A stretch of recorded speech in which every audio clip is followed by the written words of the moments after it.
Salve, rapazes e senhoritas latino-americanos! O Back to Back é um compilado de notícias atuais sobre a minha perspectiva, isto é, com a intenção de deixar você bolado. Boladões comigo, o César Beck. Então, partiu para a vinheta, porque o programa acaba de começar.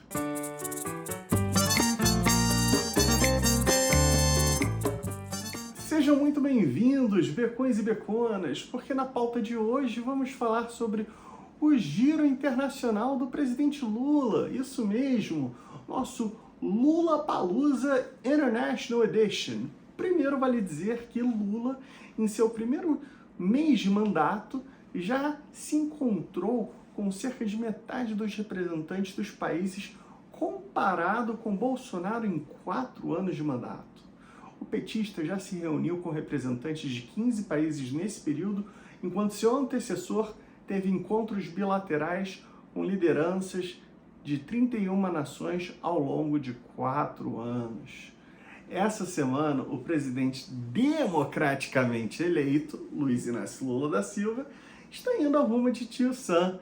Terá reuniões abertas e fechadas para a imprensa com o presidente Biden dos Estados Unidos, que discutirão sobre a criação do grupo de paz pela resolução do conflito que já perdura 1 ano entre a Rússia e a Ucrânia. Também vale falar que eles vão discutir sobre a Amazônia e sobre questões relacionadas às mudanças climáticas. Por fim, um tema sensível que provavelmente ocorrerá às portas fechadas envolve o tema do Bolsonaro, que está irregular nos Estados Unidos e já possui 45 votos ou mais do que isso na Câmara de Deputados americanos, por sua extradição para o Brasil. Isso mesmo! Estamos falando do ex-presidente e atual palestrinha de churrascaria em Orlando, seu Jair. Logo, serei preso, Bolsonaro. O visto turista ainda não foi emitido para o famigerado seu Jair e é capaz que nem seja impresso. Ora porque será extraditado pelo Congresso Nacional, ora por via consular por ordem do presidente Biden, ora expulso por ato político de Biden, podendo jamais retornar à terra da Disney, ora por mera deportação, uma vez que seu Jair, dado palestrinhas, isto é, tendo exercido atividade remunerada, o que é terminante proibido para qualquer turista, ele sequer é, e podendo ainda violar legislação tributária americana, caso uma de suas várias palestrinhas for comprovado que seu Jair está recebendo uns dólarezinhos aí por fora de forma líquida. Seu amigo Trump, que odeia imigrantes invasores ilegais, deve estar em conflito psicológico e emocional. Como faz para lidar com tal problema, hein, Trump? Ainda é amigo ou resolveu romper o mindinho?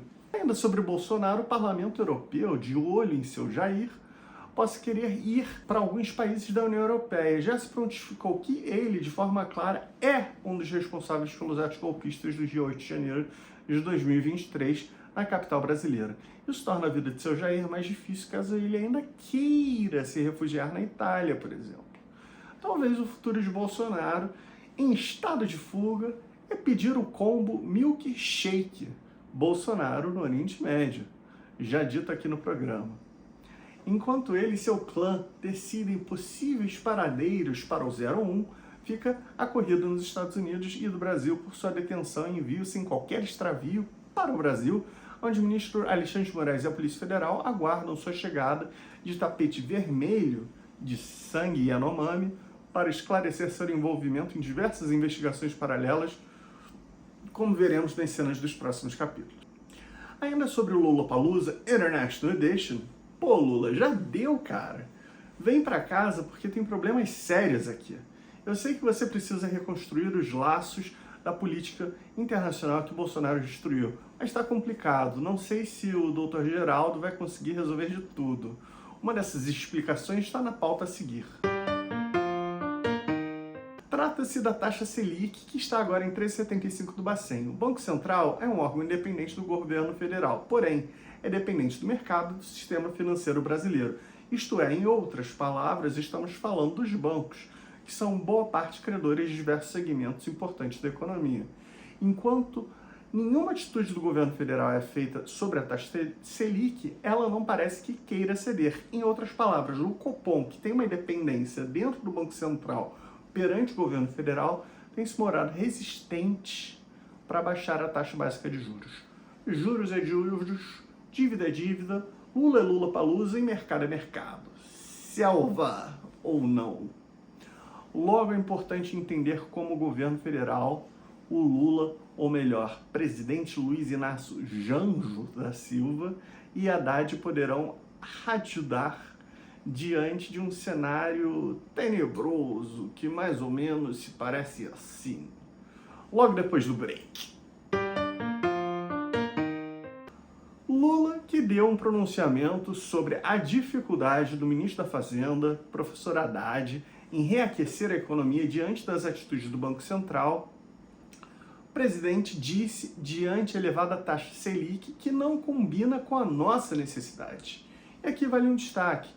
O Bacen adquiriu, em 2021, cerca de 41,8 toneladas de ouro de forma secreta. Um órgão independente que sempre preza pela transparência e governança não faz transações de forma secreta, como a aquisição de quase 42 toneladas de ouro sob alegação de segurança nacional. Disse o Bacen que aconteceram entre maio e junho de 2021. O Bacen inicialmente se negou até em responder aos questionamentos da imprensa sobre a aquisição do metal precioso, escapando até mesmo da LAI, a Lei de Acesso à Informação, com suposto sigilo bancário que lhe dá uma espécie de carta branca para segurar essas informações do interesse público.